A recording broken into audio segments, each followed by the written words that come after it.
आप बिना किसी नैरेटिव के, बिना किसी विचारधारा के, बिना किसी कार्यक्रम के अगर आप अलग अलग जगह के दलों को, नेताओं को एक साथ बैठा देंगे तो नेता या दल साथ में बैठ के चाय पी सकते हैं, नाश्ता कर सकते हैं, प्रेस वार्ता कर सकते हैं, लेकिन उसका जमीन पर कोई बहुत असर नहीं होता है। ये बात मैं पिछले 2 बरस से बता रहा हूं कि सिर्फ नेताओं और दलों के साथ में आ जाने से गठबंधन की ताकत नहीं बनती है। ये लोगों का भ्रम है। जो लोग ये बताते हैं कि इंदिरा जी को इसलिए हरा दिया गया क्योंकि सारे दल एक साथ आकर इंदिरा गांधी को हरा दिए, ऐसी बात नहीं है। अगर इंदिरा गांधी ने इमरजेंसी लागू न किया होता, अगर जेपी का आंदोलन नहीं हुआ होता तो सारे दल मिलकर थोड़ी ना हरा देते इंदिरा गांधी को। पहले इमरजेंसी था, जेपी का आंदोलन था, उस परिप्रेक्ष्य में जब गठबंधन बना तब उसको सफलता मिली। बीपी सिंह के जमाने में बोफोर्स पहले मुद्दा बना, देश भर में उस पर अभियान चला, लोगों को भ्रष्टाचार के खिलाफ, बोफोर्स के खिलाफ खड़ा किया गया। उसके बाद जो मोर्चा बना उसको सफलता मिली। ये आपको क्या बताता है?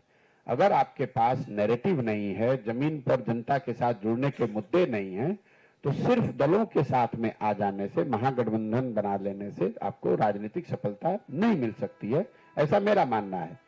इंडिया जो गठबंधन बना है, ये पिछले 4 महीनों में इनकी उपलब्धि क्या है? 4 महीनों में दल 3 बार मिले हैं और आपस में बैठकर उन्होंने अपना नाम यूपीए से बदलकर इंडिया कर लिया। उसके बाद न उस गठबंधन ने अभी तक अपना कार्यक्रम घोषित किया, न जमीन पर कोई कार्यक्रम किया, न अपने नेता का ऐलान किया, न कोई कमिटी बनाई, न कोई जनमानस के मुद्दों पर आंदोलन शुरू किया।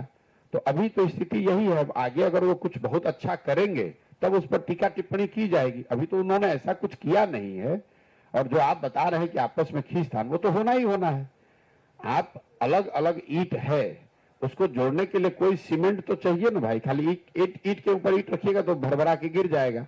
तो वो सीमेंट नहीं है, वो नैरेटिव, वो सीमेंट नैरेटिव जो है या नेता जो है वो सीमेंट के तौर पर काम करता है, जो इनको जोड़ के रखता है। इंडिया गठबंधन ने अभी तक, आगे कर दे मैं नहीं जानता हूं, अभी तक उन्होंने कोई नैरेटिव, कोई कार्यक्रम, कोई अपना मिनिमम कॉमन प्रोग्राम, कोई आउटरीच शुरू नहीं किया है। यही वजह है कि जो आप देख रहे हैं, नीतीश कुमार 2 दिन पहले खुद ही कह रहे हैं कि कांग्रेस सीरियस नहीं है। उससे पहले आपने अखिलेश जी का सुना जो मध्य प्रदेश में हुआ। ये चीज और जैसे जैसे चुनाव नजदीक आएगा आपको ये विरोधाभास ज्यादा दिखेगा।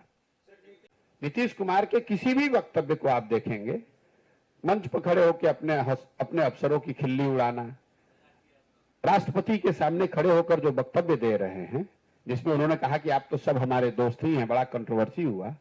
आप उस भाषण को सुनिए। राष्ट्रपति के सामने एक औपचारिक कार्यक्रम में जिस तरह से वो भाषण की डिलीवरी कर रहे हैं, ऐसा लग रहा है कि अपने घर में बैठ के भूजा खाते हुए बात कर रहे हैं लोगों से।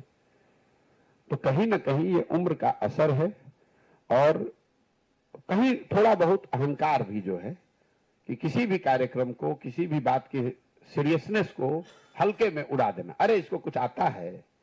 नीतीश कुमार का तकिया कलाम, अरे इसको कुछ आता है। अरे भाई किसी को कुछ नहीं आता है, आपको तो आता है। आप इस राज्य के मुखिया हैं, आप कृपा करके इसको सुधारिए। अगर आप ही को सब आता है तो फिर बिहार देश में सबसे पिछड़ा और गरीब क्यों है, ये बता दो। देखिए नीतीश कुमार पढ़े लिखे व्यक्ति, इसमें कोई दिक्कत नहीं है।